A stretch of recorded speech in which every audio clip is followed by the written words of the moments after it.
نحمده ونستعينه ونستغفره ونؤمن به ونتوكل عليه ونعوذ بالله من شرور أنفسنا ومن سيئات أعمالنا من يهده الله فلا مضل له ومن يضلله فلا هادي له وأشهد أن لا إله إلا الله وحده لا شريك له وأشهد أن محمدا عبده ورسوله أما بعد فأعوذ بالله من الشيطان الرجيم بسم الله الرحمن الرحيم للذين يؤلون من نسائهم تربص 4 أشهر فإن فاءوا فإن الله غفور رحيم وإن عزموا الطلاق فإن الله سميع عليم والمطلقات يتربصن بأنفسهن 3 قروء ولا يحل لهن أن يكتمن ما خلق الله في أرحامهن إن كن يؤمن بالله واليوم الآخر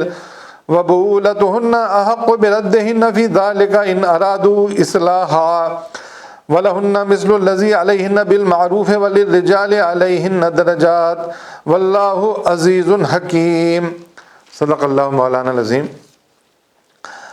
آیت نمبر 226 سے 228 3 آیات کی تلاوت ہم نے کی ہے۔ اللہ رب العالمین فرماتے ہیں کہ جو لوگ اپنی عورتوں سے تعلق نہ رکھنے کی قسم کھا بیٹھتے ہیں ان کے لیے 4 مہینے کی مہلت ہے۔ اگر انہوں نے رجوع کر لیا تو اللہ معاف کرنے والا اور رحیم ہے، اور اگر انہوں نے طلاق ہی کی ٹھان لی ہو تو جانے رہیں کہ اللہ سب کچھ سنتا اور جانتا ہے۔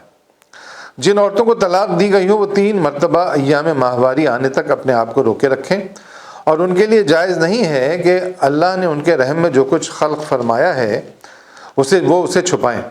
انہیں ہرگز ایسا نہ کرنا چاہیے اگر وہ اللہ اور روز آخر پر ایمان رکھتی ہیں۔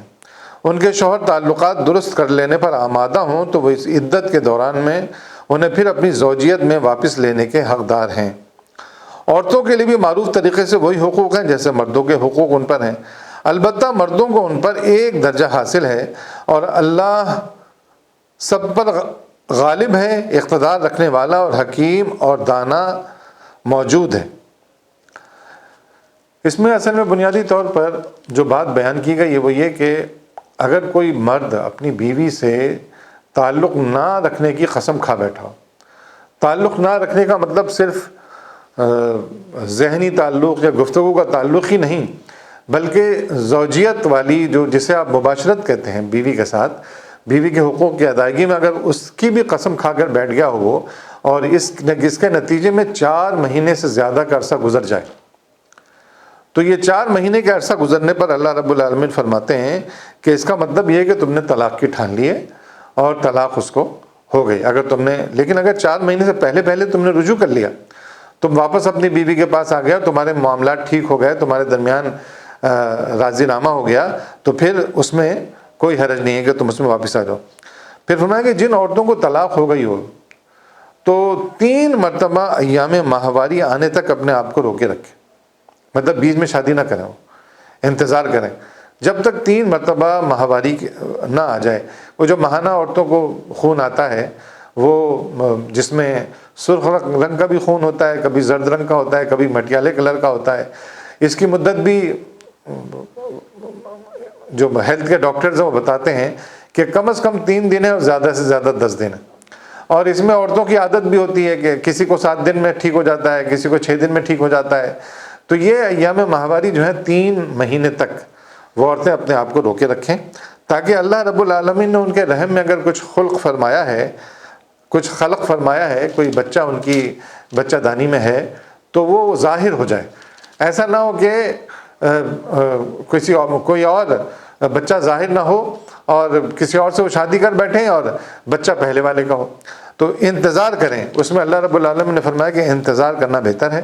اور عورتوں سے پھر اللہ رب العالمین نے فرمایا کہ وہ بھی اسے نہ چھپائیں اگر وہ اللہ اور روز آخر پر ایمان رکھتے ہیں۔ اب آپ دیکھیے یہاں پر بہت بڑی زبردست بات ہے۔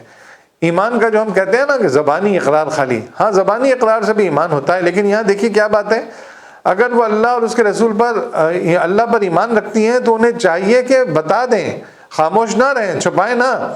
اگر وہ چھپائیں گی تو اس کا کیا مطلب ہے؟ ایمان میں کمزوری کی علامت ہے، ان کا ایمان کمزور ہے۔ وہ بتا دیں کہ میں جو ہے نا حاملہ ہوں اور میرے پیٹ میں جو ہے نا بچہ ہے. اگر ان کے شوہر تعلقات درست کر لینے پر آمادہ ہوں تو وہ اس عدت کے دوران میں انہیں پھر اپنی زوجیت میں واپس لینے کے حقدار ہیں. ابھی جو 3 مہینے کی ماہواری کا پیریڈ ہے، اس میں اگر شوہر چاہتا ہے کہ صاحب میرا دوبارہ سے تعلق بن جائے اور معاملات ٹھیک ہو گئے ہیں، بہتر ہو گئے ہیں، تو وہ دوبارہ زوجیت میں لینے کا وہ حقدار ہوگا، اور وہ اس طرح میاں بیوی کے تعلقات بہتر ہو جائیں گے اور وہ ایک دوسرے کے ساتھ شادی میں. لیکن 3 مرتبہ ایام ماہواری آنے کے بعد اس دوران بھی اگر، اس عدت کے دوران بھی اگر شوہر متوجہ نہیں ہوا، ان دونوں میں راضی نامہ نہیں ہوا، تو پھر طلاق ہی ہو جاتی ہے. عورتوں کے لیے بھی معروف طریقے پر ویسے ہی حقوق ہیں جیسے مردوں کے حقوق ان پر ہیں، البتہ مردوں کو ان پر ایک درجہ حاصل ہے، اور سب پر اللہ غالب اقتدار رکھنے والا اور حکیم و دانا موجود ہے. عورتوں اور مردوں کے حقوق میں کوئی فرق نہیں ہے، حقوق دونوں کے برابر ہیں. مردوں کو جو ایک درجہ حاصل ہے اس کے بارے میں اللہ رب العالمین نے فرمایا، چونکہ مرد کما کر لے کر آتا ہے، اور گھر میں جیسے خاندان ہے، خاندان بھی ایک ریاست ہے نا، جیسے ریاست کا ایک سربراہ ہوتا ہے اور سربراہ کے ہونے کے نتیجے میں سربراہ کی بات مانی جاتی ہے، اس کی اطاعت و فرما برداری کی جاتی ہے، اس طرح خاندان کا بھی جو سربراہ ہے وہ مرد ہوتا ہے، شوہر ہوتا ہے. تو پورے جو بیوی اور بچے ہیں ان کو اللہ رب العالمین نے یہ حکم دیا ہے کہ اپنے شوہر کا حکم مانو، اس کی اطاعت کرو، کیونکہ بغیر اطاعت کے کوئی ریاست نہیں چل سکتی ہے، خاندان میں نہیں چل سکتا ہے. بیوی اگر سرکش ہو اور شوہر کا حکم مانتی نہ ہو، مانے ہی نہ، تو یہ پرابلم ہوگی. اسی لیے مرد کا درجہ ایک درجہ بڑا رکھا ہے تاکہ عورت جو ہے نا اس کی بات مانے. ویسے بھی اگر تخلیق کے اعتبار سے بھی دیکھا جائے تو مرد زیادہ طاقتور ہوتا ہے، مرد زیادہ، عورت کے قد کے مقابلے میں مرد کا قد زیادہ بڑا ہوتا ہے نارملی. ایکسیپشنل کیسز تو الگ ہیں، لیکن نارملی مرد کا قد زیادہ بڑا ہوتا ہے، طاقت و توانائی کے اعتبار سے بڑا ہوتا ہے. مرد کو کام کی ایک الگ فیلڈ اللہ رب العالمین نے دی ہے، عورتوں کو کام کی الگ فیلڈ دی ہے، اور دونوں کے جسمانی حیت، جسمانی اعتبار، ان کی فطرت کے اعتبار سے کام دیے ہیں. مردوں کو بھاری کام کرنے کے لیے، میکرو بڑے کام کرنے کے لیے، جنگ اور جدال اور لڑائی اور جہاد، ان معاملات میں مرد انوالو ہوتے ہیں اور حکم چلانا جانتے ہیں، وہ چیزوں کو کنٹرول کرنا جانتے ہیں. وہ عورتوں میں اللہ رب العالمین نے مرد کے مقابلے میں محبت زیادہ رکھی ہے، عورتوں میں اللہ رب العالمین نے مرد کے مقابلے میں نرمی زیادہ رکھی ہے، عورتوں میں اللہ رب العالمین نے مرد کے مقابلے میں صبر زیادہ رکھا ہے. اور یہ صبر اور یہ سب چیزیں نظر بھی آتی ہیں. اور عورتوں کو اللہ رب العالمین نے معاش کی ذمہ داریوں سے آزاد رکھا ہے کہ معیشت اور معاش جو ہے نا مرد کما کر لائے گا، عورت جو ہے نا گھرداری کرے گی، بچے جو پیدا ہوں گی ان کی تربیت کرے گی، ان کو دین سکھائے گی اور مستقبل کی نسل کو بہترین بنانے کی کوشش کرے گی. تو عورتوں کو گھر کی ذمہ داری، گھر کی ٹیریٹری عورتوں کو دی. تو بہترین ایک طریقہ اللہ رب العالمین نے بنایا ہے کہ اس طرح دونوں طرح کے معاملات حل ہو جائیں. جو گھر میں رہنے والے لوگ ہیں ان کو عورتیں دیکھیں اور باہر کے معاملات مرد دیکھیں، اور بیوی جو ہے نا شوہر کا حکم مانے، شوہر کی اطاعت و فرما برداری کرے. اس کے نتیجے میں ایک خاندان، اچھا خاندان وجود میں آتا ہے. لیکن شوہر جو سربراہ ہے، اس سربراہ کو پھر بیوی پر زیادتی نہیں کرنی چاہیے. زیادتی کرے گا تو اللہ رب العالمین کا عند اللہ جواب دہ ہوگا.